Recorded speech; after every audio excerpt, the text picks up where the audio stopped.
just go and talk to people. People are only humans. We're not necessarily trying to sell stuff. We're letting people know we're there. So you don't need to go hard sell at anybody. Let people know what services you offer. Keep trying to connect with people and don't be frightened to try. But you've got to get it out of kind of being the four walls of your clinic. You've got to get out there where the buffalo are.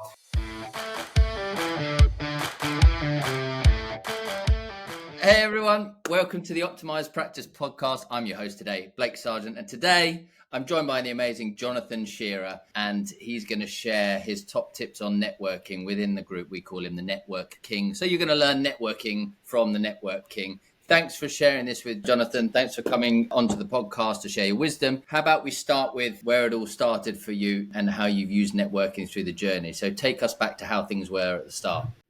Okay, so the first thing that I did, I used to work for the NHS for about 7.5 years. And then, like a lot of people, I left the NHS and went private. I used to do a few home visits, like a lot of people have moved into the private sector. And I ended up growing the home visit part of a business. And I was trying to juggle that with the NHS, but I eventually left the NHS.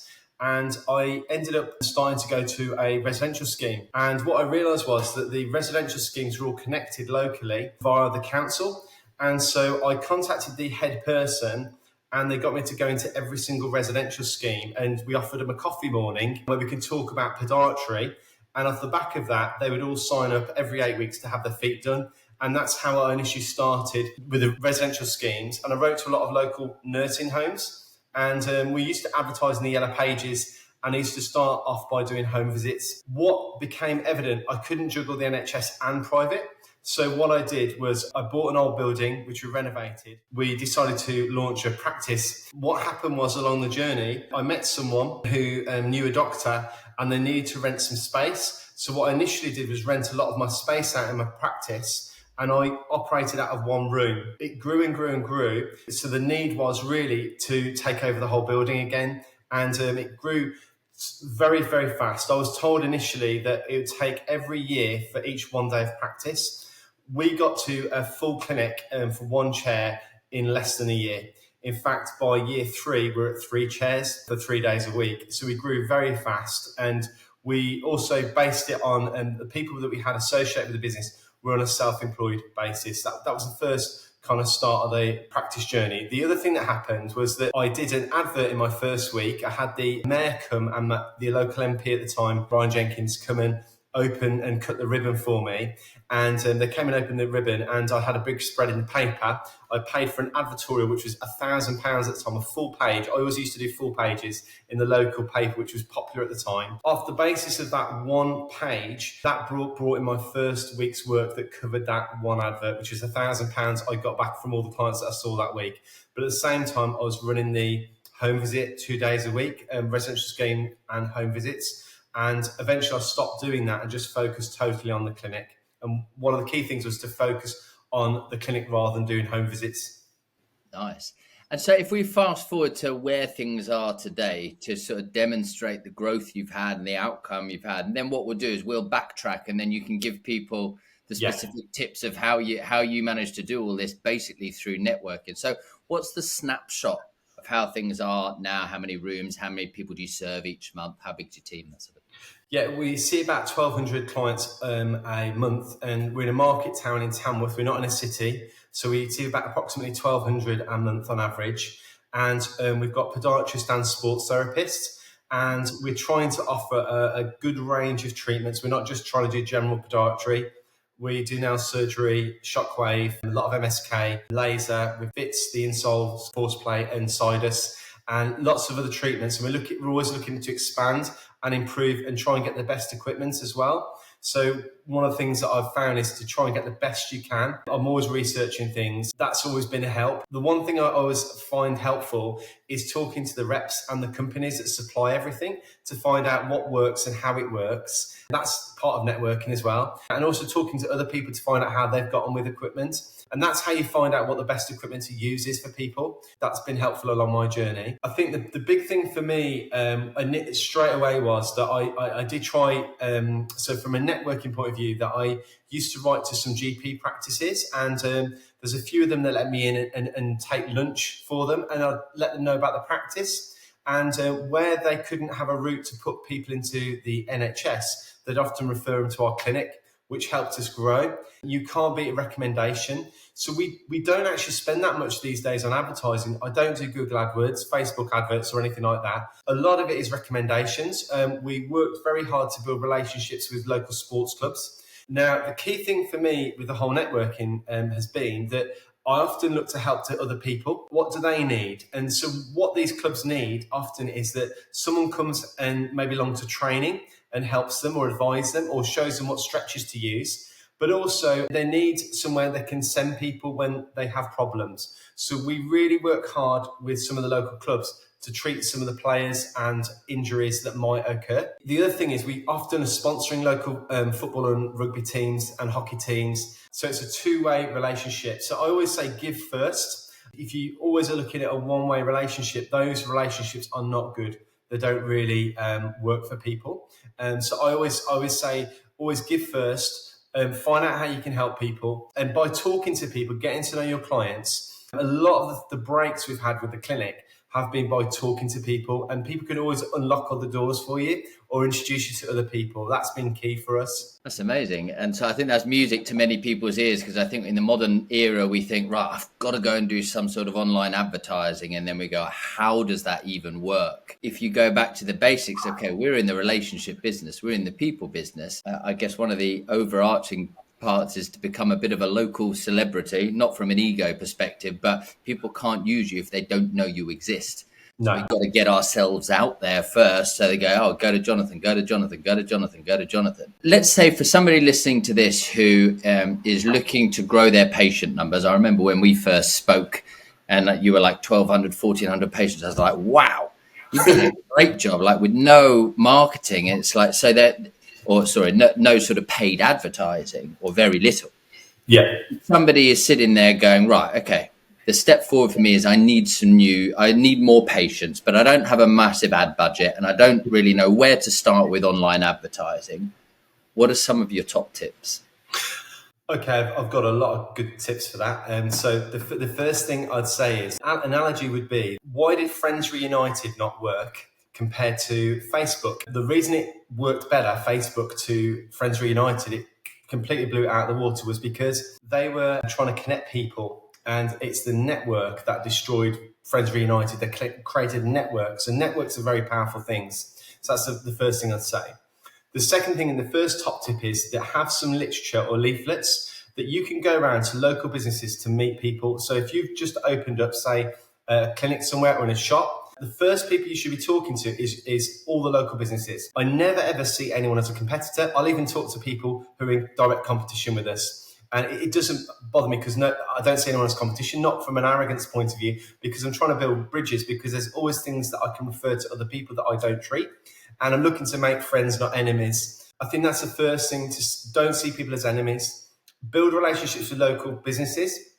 Take leaflets. First of all, if you're in a town, take them to every business in that town. If they're busy, the shop's busy when you walk past it, go back when it's not busy. Make the effort. Go and introduce yourself. Take one of your staff if you've got a receptionist or a therapist, but take maybe 2 hours out of your day. And that's one of the first things we did. So to give leaflets out to local businesses, we always had a rule when ever dealing with anybody, we'd pay people fast. So if we ever dealt with a local business, we'd always pay them fast. Anyone we ever dealt with, we try and pay people very quickly. Don't make it complicated, make it simple and easy to deal with. I think the other thing is you look for opportunities, because we used to go to PTA nights, and we used to actually run another business that we actually have sold in Sutton Coldfield. We sold it. But basically we built that one up. It was mainly in the aesthetics market, but we opened during the credit crunch. And one of the things we had to do was get out there. And we did quite a lot of PTA nights. One of the first ones we did, it was a weekend after opening, someone came to see us, basically asked us if we could come to the PTA night because they'd been let down. So we took 5 beauty therapists, my sports therapist and myself. We went to this local school. They had a catwalk, and it's like a closed show PTA night. There's about 300 people there. Spoke very nicely to the person organising it and said, would you mind, obviously we've come tonight, would you mind if I got up on the microphone and introduced my team? She goes, no, that's not a problem. So I literally jumped on the stage in front of it on this closed show night with my whole team and introduced every member of my team and said what they did. We also gave everyone that was there a leaflet and a voucher, because by giving people a voucher or something, they're more likely to come and see you. We always have a policy that people have free choice. We're not trying to force or bullying anyone into coming and seeing us, and we don't do aggressive marketing. We want to build relationships with people and build those bridges. So if people don't come and see us, that's okay. As long as they know about us, that's the main thing. So you've done your job if people know about you. Work on finding about other people and what they do, but also try and help people solve their problems. But look, there's opportunities that they can help solve your problems. I can't tell you how much impact that first PTA night made. Now, that was better than any advert we did the whole time we did it. And introducing ourselves to local businesses always made a big impact. And trying to have good relationships with neighbours, not always easy to love thy neighbour, but try to work on it and trying to work on, because you get referrals. You know, maybe there's conflicts with things that we offer and other people, practitioners offer from other disciplines, but you know what? There's plenty we've got in common and we can work together. And there's plenty of practitioners I've referred things to as well, and I've gone out for a coffee with, and it's always good to get to know people. So we've got connect with all the local businesses, go to the local sports clubs, PTA nights, sponsoring local teams. What are some of the other things you've done? We contacted all the sports teams. There's no point staying in the castle of your clinic and staying in four walls of your clinic. You've got to go where the buffalo are. So you've got to get out there. So you've got to look for those opportunities. And so we went to sports events. And there was when the Olympics was on, there's loads of sports events everywhere. And we went to a couple of those and we pop up a tent. And I'll always, whenever you're in an event, go and talk to the people that have got businesses or practices or anything that they do. Give them your leaflet, go and talk to the owner or get to know anyone that's there, from running shops or whatever. It's really good fun. We did a lot of fun run. We did fun runs. We used to do fun run. We got to know a lot of the personal trainers and we invited them for a free treatment. So sometimes inviting a captain or a chairman or everyone you can in for a free treatment. If we ever went to a training session of a club, we always take some 50% off vouchers. Again, it removes a cost barrier for people. We always take a leaflet. So if anyone's at a training session that we're at, I always have this policy that everyone must get a leaflet and a voucher. We always have like a bed at the side of the pitch on a training night if we ever go there, and people can come over and we can check and see what their problems are. And we might not be able to fix it then and there. We can always give free advice. So another bit of advice would be to give free advice to people. People always like that.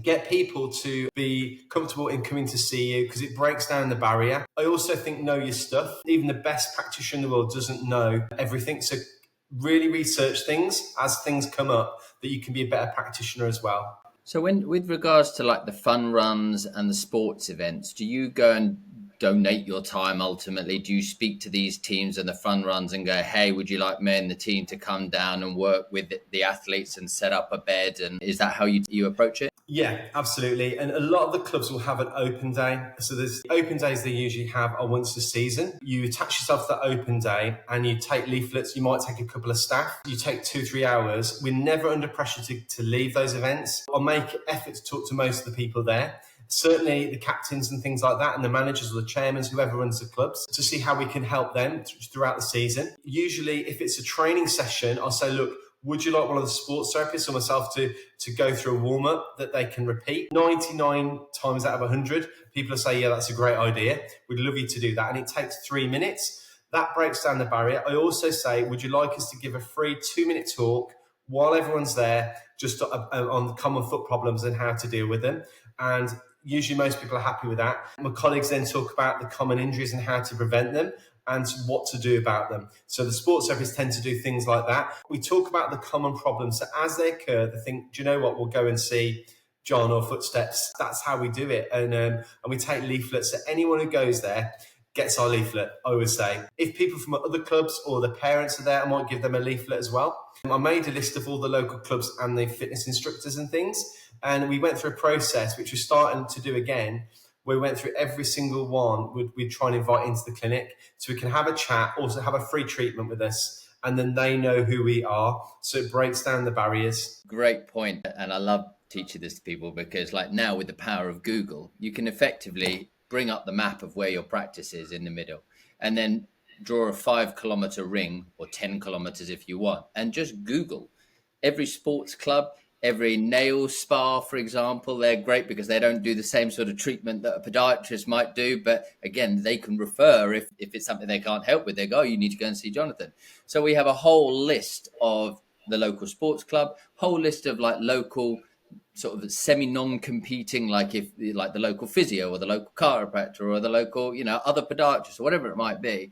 And so very quickly, you realize that within that circle, within a 5 kilometer radius, if you connected with all these people, it's quite easy to get quite well known. It's just, it takes time. It's like sowing seeds. It's a relationship business. It's like building a relationship. You can't send one email and hope that's done, or send one text message and be like, oh, I think they're going to marry me now. No, it doesn't work like that, right? So No. what are your tips for staying consistent? I think, that's something we're learning, and we're still learning and going through that process. You've got to keep talking to people, because it's like you've got to water a plant. And it's like any relationship. If you don't water it, eventually that plant will die. People move on. Captains, clubs, managers change. People in the team change that might not know you. You're kind of, that whole source of influence can go. And that's something we're reviewing at the moment, and to go back to some of the original contacts that we had and to build some new ones, because things are always changing, especially today. We're living in an ever-changing world. We did quite a few exhibitions, and I used to do breakfast networking and things like that back in the day. I'm thinking about going back to those, because it's quite interesting. The most famous science fiction film is Star Wars. The reason that became famous wasn't just because of great acting and a great storyline. It was a lot to do with Mark Hamill and Alec Guinness going around to science fiction exhibitions, and they built up a cult following before the film was actually released. So I think there's something in going out there, talking to people, meeting people. You cannot beat that. So any opportunities to do that, people are always organising events and things you can attach yourself to. We don't go to enough. So my thing that I'm going back to is going back to that, and going back to meet people and talk to people and try and build relationships, not for a quick fix, but for the long term, if that makes sense. I think that's the key. You put the work in now, just like writing GP letters, building all these relationships. And at Optimize Health, 65% of all new patients are referrals. And that's a golden place to be in, because they don't cost anything and they show up. They've been referred. So already they're expecting good things. So then the patient outcomes are even better, because it's been a referral rather than a random Google. Yeah. But it's committing to sowing those seeds, nurturing, watering the seeds, and doing it over and over again. But you'll thank yourself in the future, right? And that's the point you're at now. Tons of patients, great reputation, and referrals coming through the door. Yeah, absolutely. It makes such a difference. Unbelievable. So we're looking at lots of new things now. We're going to make the time to do it over the next 6 months to a year, where we're starting to plan things out. We're going back to a lot of the sports clubs we originally used to see and talking to about. And one of the clubs we've agreed to sponsor them. And it's a lot of money, £3,000 for their shirts. We've easily had that tenfold over the last couple of years from their referrals into us. So it's a way we can give back, keep that relationship going, but also we're going to try and go to the training more often, things like that. What I'd say, one big takeaway as well, is go the extra mile. Things can come to you when it's not convenient. Nothing's ever convenient when the things come to you sometimes. People might ask you to do an event or something like that, or a talk, or to see someone that's out of your hours, actually out of your comfort zone. But if you make that extra effort, it makes a big difference. One of the local football teams, I had that. The physio brought someone to me, and he was actually just coming to have a chat, and he brought a player with him, and I treated him. Some people I've met in the profession would say, oh no, we're not treating you today, you need to book him properly. We made the effort, we helped get him better, and then it built up a relationship with the physio that he felt he could refer people into us. If you get results, people will come back to you, but go the extra mile is the key. And how do you engage your team in this? Because you're naturally great at this, obviously, right? But then some might say, yeah, but then people only ever want to come and see me. But now you've got your way too big a business for people to see you, and you've got a full team. How do you engage your team? You've got to explain what you're doing. So if I explain what I do and how I do it and why I do it, and why it's important to do that, sometimes I'll spot people and say, do you know what? Or by talking to the staff about some of the people that they're treating, and you go, oh yeah, I've got someone in that club, or oh yeah, I've got someone in that running club. So we look for opportunities. But it's constantly reminding the team. We all see different people and we all forget. and we get into a routine, but actually talking to the team and saying, okay, anybody seen anyone in these sports clubs, or anyone got any ideas of areas we could look at? Because some things become very popular overnight. I remember Zumba becoming very popular overnight one year, and it's all these different dance crazes happen, and this is the next big thing. So I think it's always looking for opportunities and just seeing what's out there. But I think it's by talking to your team and saying, okay, who are you treating, or any opportunities you can see. It's taking the time to do that, and it's actually training them as well. Taking your team with you as well is key, so they get used to doing it, and sometimes giving them space to go and talk to people separately. Yeah, so I can imagine this forms quite a big part of your team meeting, where you're saying to your guys, okay, what are you guys? Oh, you're doing CrossFit. Is there opportunity there? You're doing Zumba? Is it, that's amazing. You've given everyone so many tips. Really appreciate that, and a great story. What's your parting thought for people? Never be frightened of who you are. I'm not saying be massively proud either, but don't be frightened of who you are. Don't be frightened to knock doors and talk to people. What's the worst that can happen, Dr. Pepper? Just go and talk to people. People are only humans. We're not necessarily trying to sell stuff. We're letting people know we're there. So you don't need to go hard sell at anybody. Let people know what services you offer. Keep trying to connect with people, and don't be frightened to try.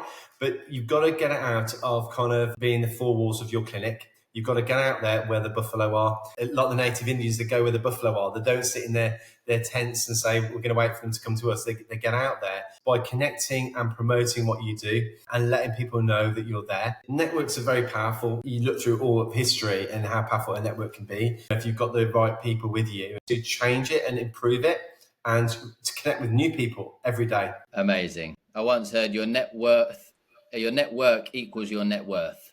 Yes. Something like that. I think there's truth in that.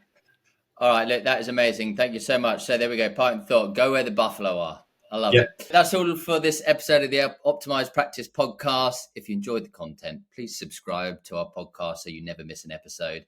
And don't forget to follow us on social media. And if you want some help building your practice, please reach out to us at the Hive, because we exist to stop the struggle of private practice owners. We pull back the curtain and we share everything we can to help you build a profitable, stable and highly respected local practice that can ultimately work without your daily input.